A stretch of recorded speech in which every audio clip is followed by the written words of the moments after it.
তো বন্ধুরা, আজকে আমি যে বিষয়টি নিয়ে আলোচনা করব সেটা হচ্ছে আমাদের আমাদের যে পাওয়ার জেনারেটিং স্টেশন আছে, সেখানে পাওয়ার জেনারেট কিভাবে হয় এবং সেই পাওয়ারটা জেনারেট হয়ে আমাদের বাড়ি পর্যন্ত কিভাবে আসে, সেই সব নিয়ে আমি আলোচনা করব।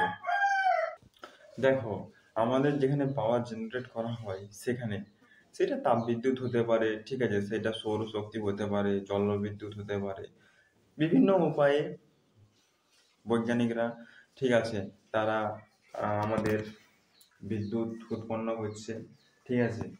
তো সে যেখানে হোক না কেন, আমাদের যে পাওয়ার জেনারেটিং সিস্টেম সেটা যে কোনো হতে পারে, ঠিক আছে। তো সেখানে 11 কেভি এর বেশি পাওয়ার জেনারেট করতে পারে না। কত বললাম? 11 কেভি এর বেশি পাওয়ার জেনারেট করতে পারে না।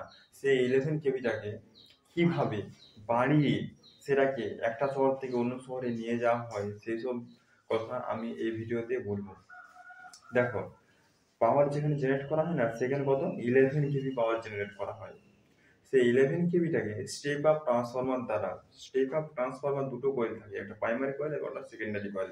প্রাইমারি কয়েলটা হচ্ছে লো ভোল্টেজ সাইড আর সেকেন্ডারি কয়েলটা হচ্ছে হাই ভোল্টেজ সাইড। কারণ দেখো, প্রাইমারি কয়েলে কত ঢুকছে? 11 কেভি।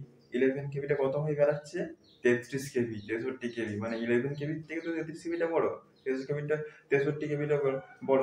এবারে স্টেপ আপ ট্রান্সফরমার কিরকম হবে তার উপর নির্ভর করছে, ঠিক আছে।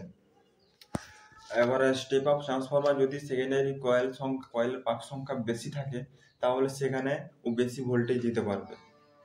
ভোল্টেজটা কেন বাড়ানো হয় জানো? কারেন্টটা কমানোর জন্য। আর যদি ভোল্টেজ কম থাকে তাহলে কারেন্ট বেড়ে যাবে। এই জন্য ভোল্টেজটাকে বাড়ানো হয় এবং কারেন্টটাকে কমানো হয়। কারণ দেখো, যদি কারেন্টকে নিয়ে যেতে হয় একটা শহর থেকে অন্য শহরে, এত বেশি কারেন্টকে, তাহলে অনেক মোটা, এত এত অনেক মোটা তারের দরকার। কিন্তু এত মোটা কি তার আছে আমাদের কোথাও দেখেছো? মাঠে ঘাটে যে আমাদের যে বড় বড় লাইনগুলো গেছে, 33 কেভি, 150 কেভি, 200 কেভি লাইনগুলো গেছে, ওখানে দেখেছো? এত এরকম মোটা মোটা তার দেখোনি। এই সিম্পল জাস্ট এরকম মোটা তার, ঠিক আছে, এরকম তারগুলো গেছে। ওখানে কি হয়েছে? ওখানে যে পাওয়ার জেনারেটিং স্টেশন, ওখানে স্টেপ আপ ট্রান্সফরমার সাহায্যে ভোল্টেজটাকে বাড়ানো হয়েছে এবং কারেন্টটাকে কমানো হয়েছে। কারণ দেখো, কারেন্ট বাড়লে কিন্তু তারের যে ক্রস সেকশনাল এরিয়া সেটা বাড়াতে হবে, কিন্তু সেটা বাড়ালে হয়তো অনেক তার দরকার। এত মোটা মোটা শক্ত তার কিসে আমরা টানবো, ঠিক আছে। তার জন্য আমাদেরকে করতে হয়, ভোল্টেজটাকে বাড়াতে হয় এবং কারেন্টটাকে কমাতে হয়। এবং সেটা যে পাওয়ার জেনারেটিং স্টেশন, সেখান থেকে আমাদের কোথায় যায় জানো? সেখান থেকে যায় আমাদের সাব স্টেশন, ঠিক আছে। সাব স্টেশন থেকে আমাদের যে আরো স্টেশন আছে, সাব স্টেশন, সেখানে যায়, ঠিক আছে। তো সাব স্টেশন থেকে ওখানে 11 কেভি বেড়ায়, ঠিক আছে। মানে ওখানে হাই ভোল্টেজ থেকে লো ভোল্টেজ করা হয় স্টেপ ডাউন ট্রান্সফরমার সাহায্যে। কি করা হয়? হাই ভোল্টেজ থেকে লো ভোল্টেজ করা হয় স্টেপ ডাউন ট্রান্সফরমার সাহায্যে। দুটো ট্রান্সফরমার হয়, স্টেপ আপ ট্রান্সফরমার আর step down transformer. Step up transformer আমাদের যে পাওয়ার জেনারেটিং স্টেশন আছে সেখানেই শুধুমাত্র ব্যবহার করা হয়। আর স্টেপ ডাউন ট্রান্সফরমার শুধুমাত্র আমাদের ভোল্টেজকে কমানোর জন্য আমাদের স্টেপ ডাউন ট্রান্সফরমার ব্যবহার করা হয়। তো ওটার সাহায্যে 33 কেভিটাকে বা 63 কেভিটাকে স্টেপ ডাউন ট্রান্সফরমার সাহায্যে কমানো হয়।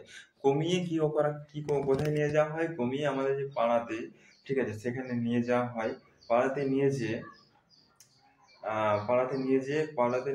যেয়ে আমাদের কিসের সাহায্যে কমানো হয়? Step down transformer. মানে ওখানেও আমাদের স্টেপ ডাউন ট্রান্সফরমার থাকে, বসানো থাকে স্টেপ ডাউন ট্রান্সফরমার।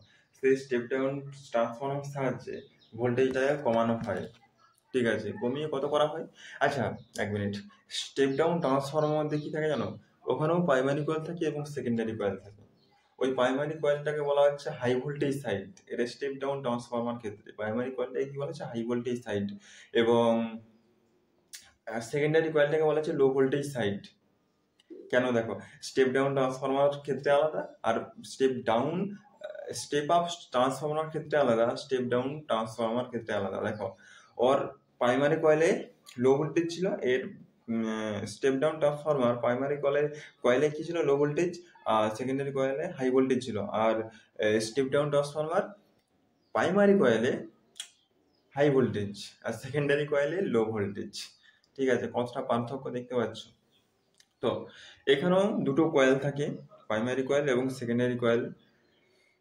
তো এখানে আমাদের যে পাওয়ারটা, ঠিক আছে, ওখানে কিন্তু ইলেকট্রিক ওয়্যার কোনো টাচ থাকে না, ওখানে ম্যাগনেটিক ফ্লাক্স তৈরি হয়, ম্যাগনেটিক ফিল্ড তৈরি হয়, ম্যাগনেটিক ফিল্ড তৈরি হয়ে এখানে ম্যাগনেটিক ফ্লাক্স তৈরি হয়, ম্যাগনেটিক ফ্লাক্স তৈরি হয়ে এখানে পাওয়ারটা জেনারেট হয়। কি কি হয়? কারেন্ট হয়, ভোল্টেজ হয়, ঠিক আছে, আর হয় পাওয়ার। পাওয়ার এখানে জেনারেট হয়, দিয়ে সেটা কয়েল যদি বেশি থাকে তাহলে ভোল্টেজ বেশি পাবে, আর কয়েলের পাক সংখ্যা যদি কম থাকে তাহলে ভোল্টেজ কম পাবে। তো এই হিসাবে ওখানে পাক সংখ্যা দেওয়া হয় যে আমার 220 ভোল্টেজ দরকার, ঠিক আছে, সিঙ্গেল ফেজের ক্ষেত্রে 220 ভোল্টেজ দরকার, এবং থ্রি ফেজের ক্ষেত্রে আমার 440 ভোল্ট দরকার। এই হিসেবে ওখানে কয়েলের পাক সংখ্যা দেওয়া থাকে, ঠিক আছে। এবারে ওটার সাহায্যে আমরা কি পাই? সিঙ্গেল ফেজ পাই এবং থ্রি ফেজ পাই, বা 240 ভোল্ট পাই বা 440 ভোল্ট আমরা পেয়ে থাকি, ঠিক আছে। এটার সাহায্যে আমরা বাড়ির সমস্ত রকম ইলেকট্রিক ফ্যান, পাখা, টিভি, রেফ্রিজারেটর, ফ্রিজ সমস্ত আমরা চালাতে পারি, ঠিক আছে।